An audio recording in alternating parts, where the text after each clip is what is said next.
Lajes Internacional, através do Distrito LC1, que envolve a cidade do Rio de Janeiro e parte do estado do Rio, dá as boas-vindas a todos os participantes desse nosso Fórum da Língua Portuguesa.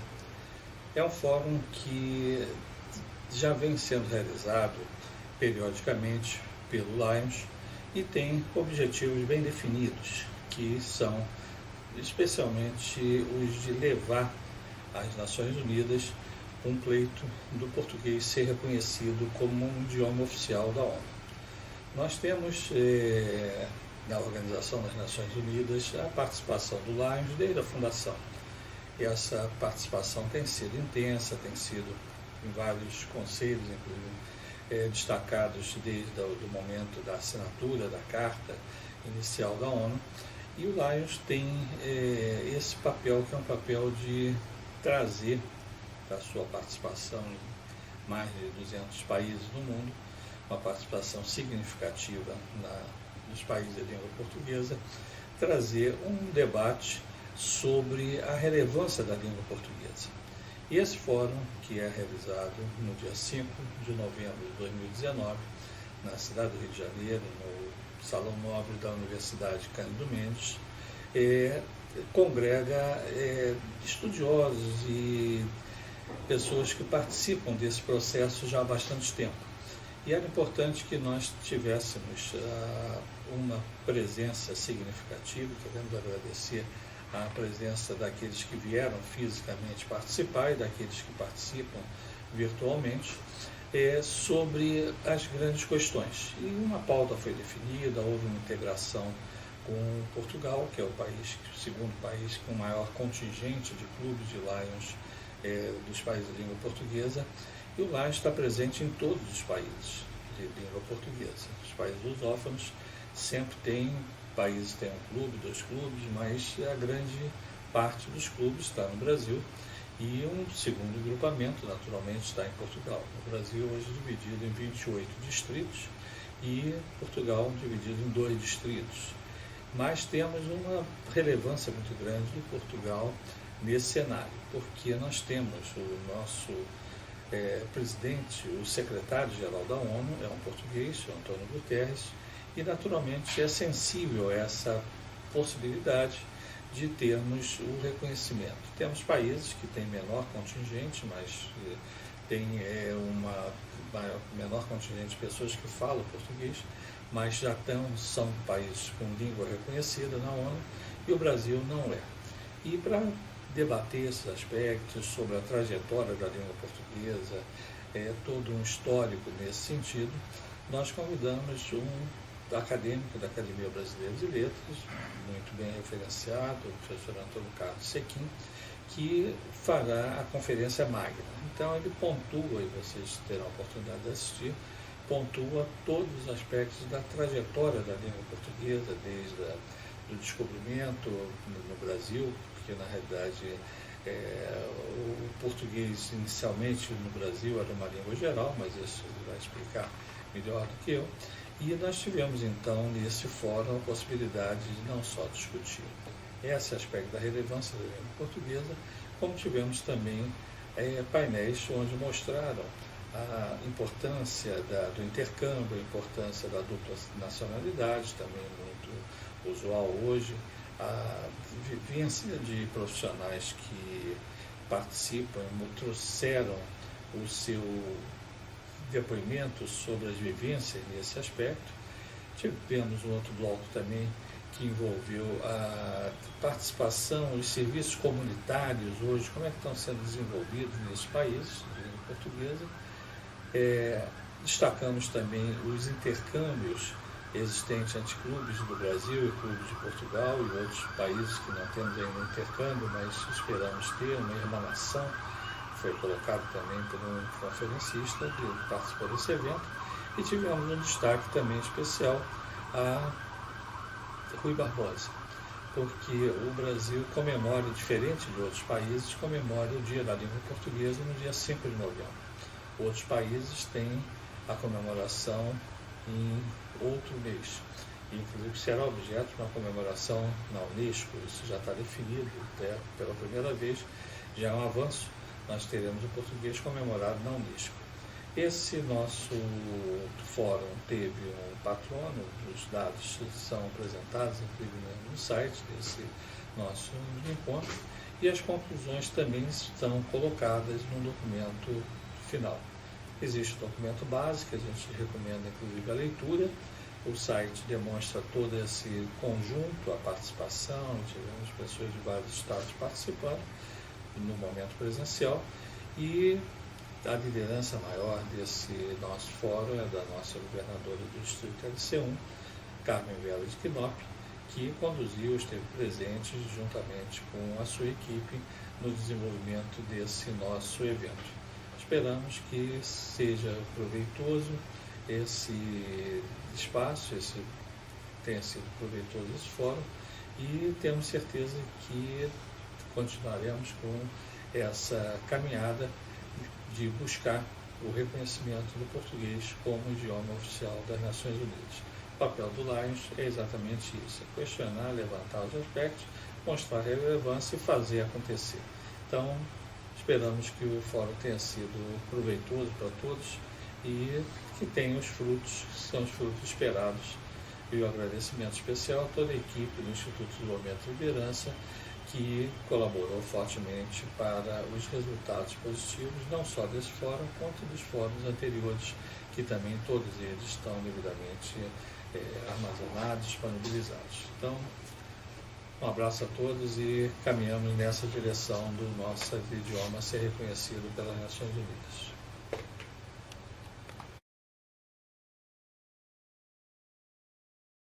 Agradecemos, Senhor, estarmos aqui reunidos para nos conhecermos melhor e assim servir melhor os nossos semelhantes. Dai-nos, Senhor, a humildade, a sabedoria e a força necessária para cumprir nossos deveres com entusiasmo e tenacidade. Dai-nos, Senhor, a bondade e a tolerância para respeitar a opinião dos demais e alimentar a aspiração de todos e servir a humanidade.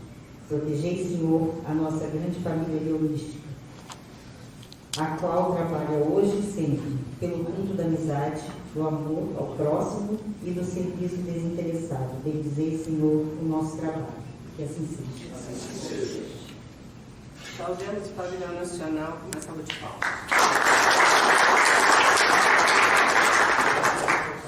Meu querido companheiro João Roberto, te passo a palavra. Bom dia a todos. Nós queremos agradecer a presença dos companheiros, alguns de longe que chegaram, vocês estavam sendo companheiros de Minas Gerais. Senta-se como tivesse a mesa, nossa futura governadora também. É uma honra nós podemos iniciar, já com a presença de outros palestrantes que estarão nas mesas seguintes, esse nosso evento. Nós vamos ter, nesse momento, a grata satisfação de ouvir o nosso companheiro, o chanceler da Universidade Santa Lúcia, Paulo Alonso, que vai fazer uma apresentação do nosso conferencista, o professor Antônio Carlos Sequim, nosso acadêmico, desde já deixando os nossos agradecimentos pela sua presença, pela sua participação. Esse aqui é um muito graças ao registro também de agradecimento do Dr. Zé Raimundo. Muito obrigado, Paulo.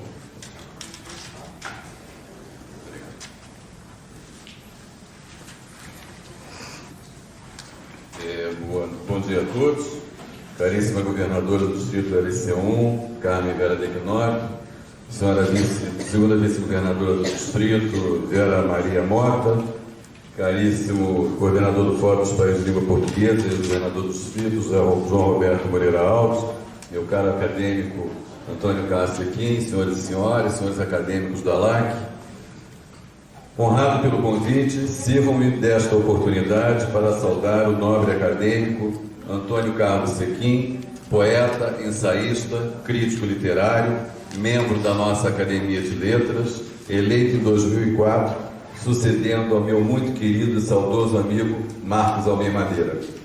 Professor emérito de Literatura Brasileira da Faculdade de Letras da Universidade Federal do Rio de Janeiro, Sequim também é doutor em Letras pela mesma universidade. Um dos mais respeitados poetas do Brasil, Sequim tem 8 livros publicados, dentre eles Desde Dizer, de 2017, com sua poesia reunida. Em 2018, na área da literatura infantil, o Gago Gago foi finalista do Prêmio Jabuti 2019, muito aplaudido pela crítica, inclusive. Ensaísta, Sequim lançou, também no ano passado, Percursos da Poesia Brasileira, do século XVIII ao século XXI, e ganhou, com isso, o prêmio da Associação Paulista dos Críticos de Arte como o melhor livro de ensaios publicados no Brasil.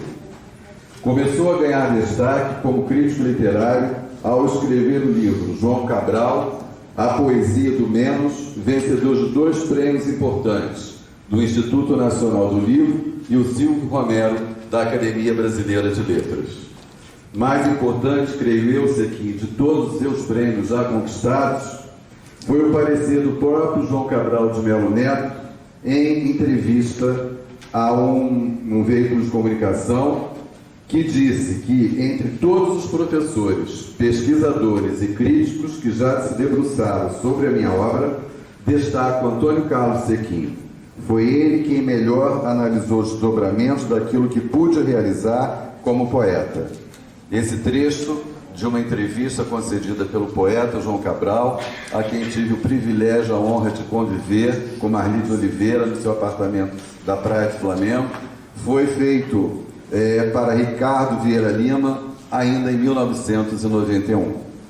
Como organizador, Sequim foi o responsável pela edição das poesias completas da genial Cecília Meirelles, por ocasião do centenário da escritora, e mais do que isso, a sua experiência em garimpar tesouros literários trouxe a público o livro de poesia publicado por Cecília e que estava desaparecido, Espectros, excelente para a nossa literatura.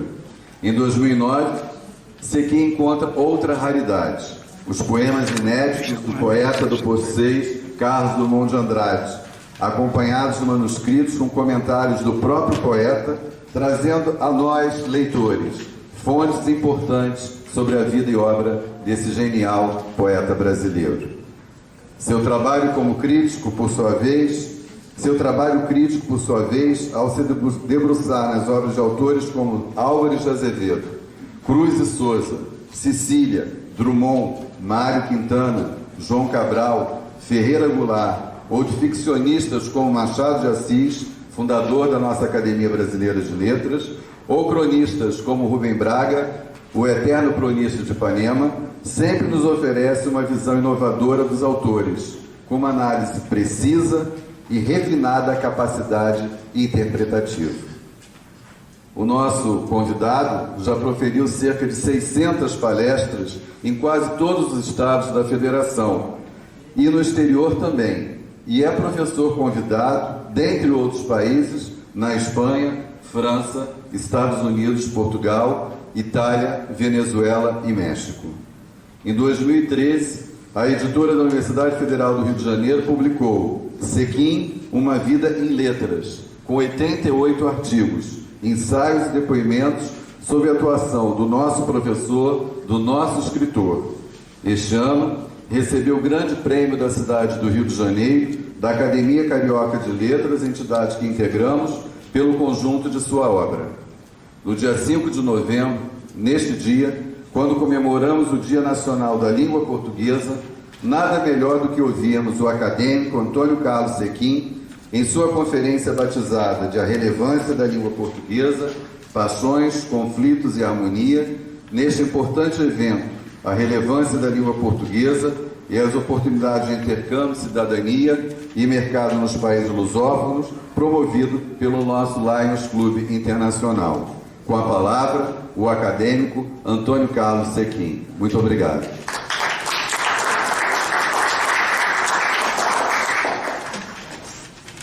Bom dia a todos.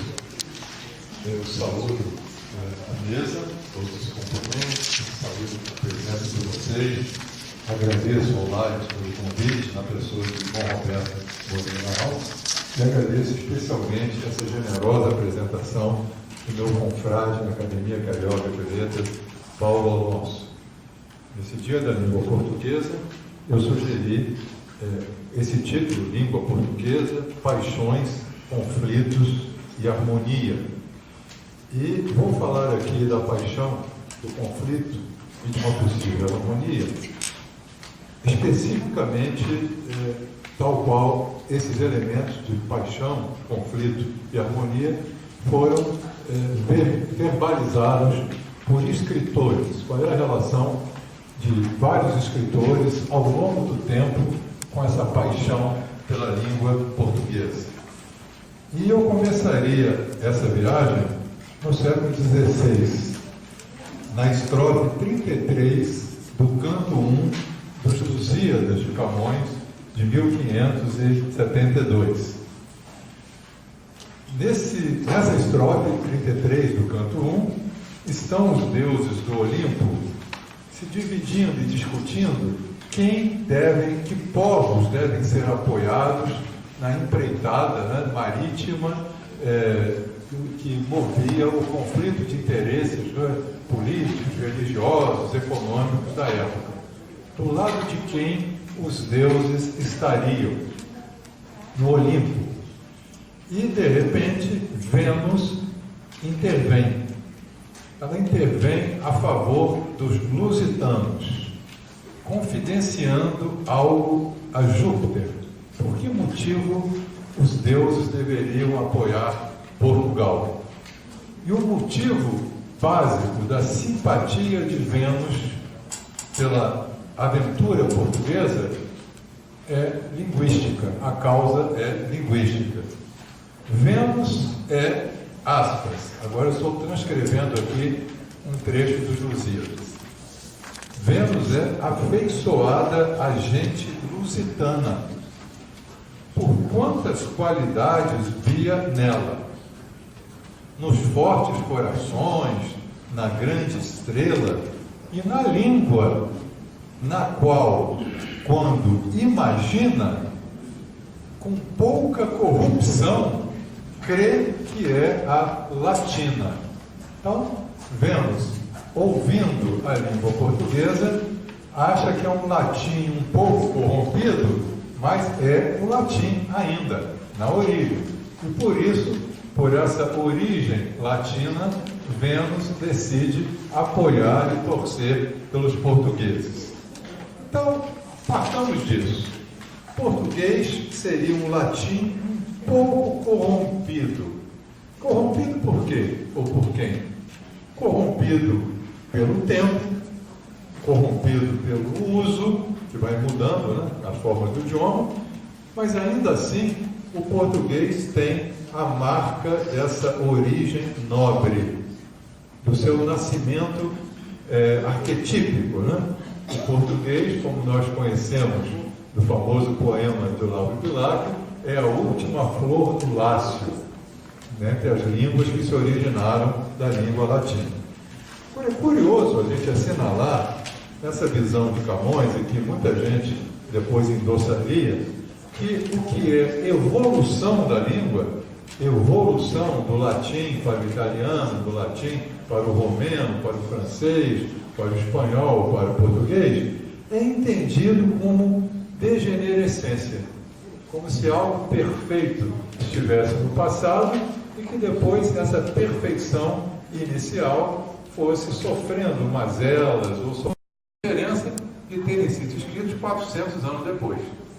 Se você relevar o fato desse anacronismo total, você vai se deleitar com a qualidade literária desse poeta José Albano, que, entre outros textos, é autor de uma canção a Camões e de uma ode à língua portuguesa, em que ele diz: língua do grão Camões, a que ele ensina a sinfonia rara que em tudo se compara com a latina.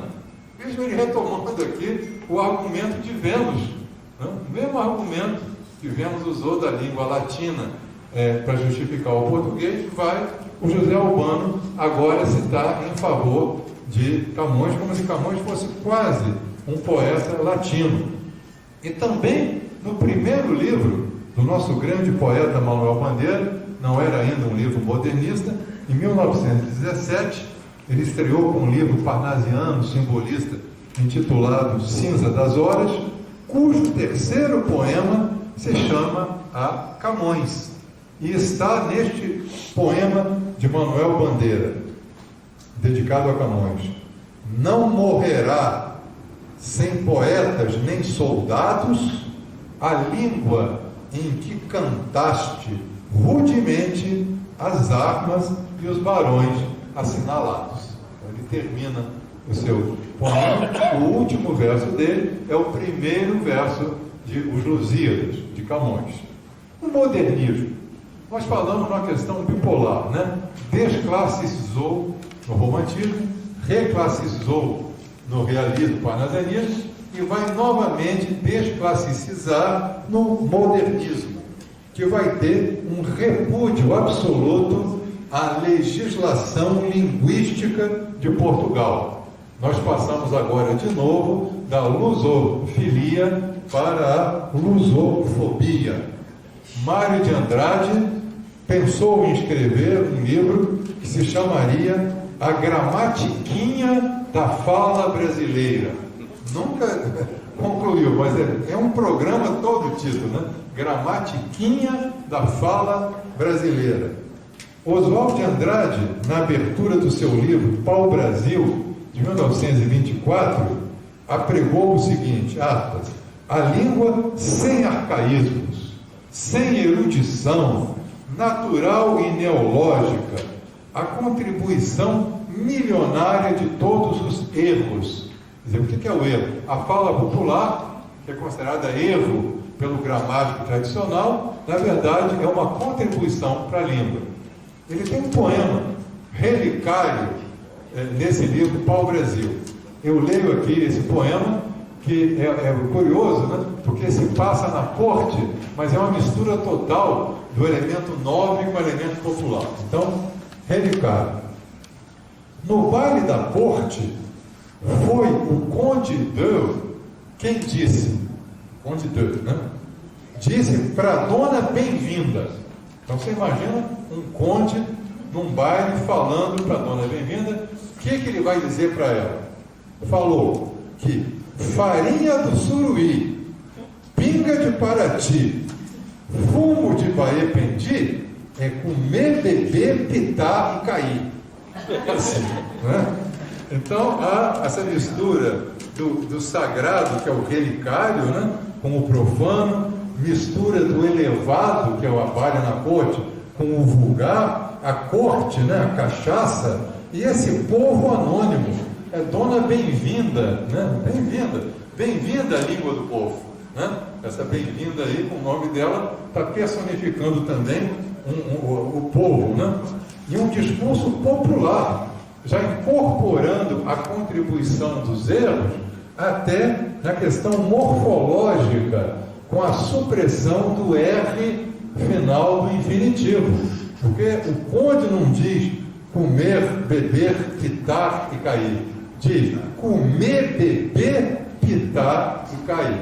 Aí está o efeito, né, da cachaça misturada com a farinha. Nós falamos muito aqui de paixões, de desavenças, né? E no finalzinho aqui dessa fala, vamos deixar algum espaço para a harmonia, né? Uma harmonia possível ainda. Recentemente, uma letra, um manifesto de Caetano Veloso, uma linda canção, que ele intitulou Língua. Língua só. Não tinha nenhum adjetivo. Não era língua portuguesa, língua angolana, língua de Moçambique, língua geral, a língua. E eu leio um trecho dessa letra de Caetano Veloso. Gosto de sentir a minha língua roçar a língua de Luís de Camões.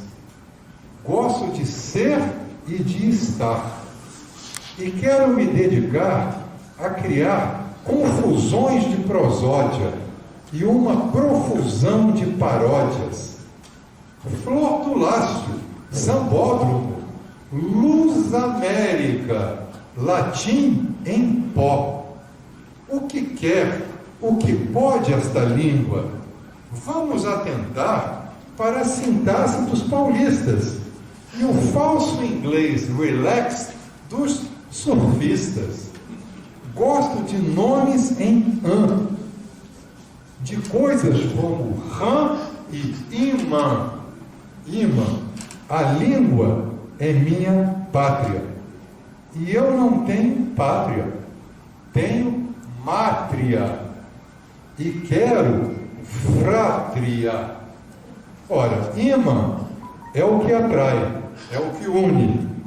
E a proposta aqui é de uma língua que liquidifica hierarquias, posições superiores, que transforma aquele latim, que era o bastião da pureza, em pó. Pulveriza o latim em pó disseminado entre todas as línguas que sucederam a esse latim, formando com o pó do latim um novo suco, um novo sumo de linguagem, congregando em harmonia todos, portugueses, brasileiros, paulistas e surfistas do Rio, com a mesma intensidade. Até o inglês, o brother, do linguajar do surf, pode entrar no idioma. Por isso que ele diz que a língua não é língua pátria, porque pátria vem de pater, que é o pai, que é a autoridade, O pai é que manda, o pai é que tem a palavra definitiva. Primeiro ele fala da língua mátria, porque mátria ele tem uma língua mater, e a mãe remete ao acolhimento, muito mais do que o padrão paternal, do patrimônio do pai. Ele fala numa língua que é mãe de todos, E na língua de mãe sempre cabe mais um, como no coração também. E vai além da língua mátria, o que ele quer é uma língua frátria, uma língua de todos nós, Uma língua em que sejamos fraternos, irmãos, parecidos, mas diferentes. Obrigado.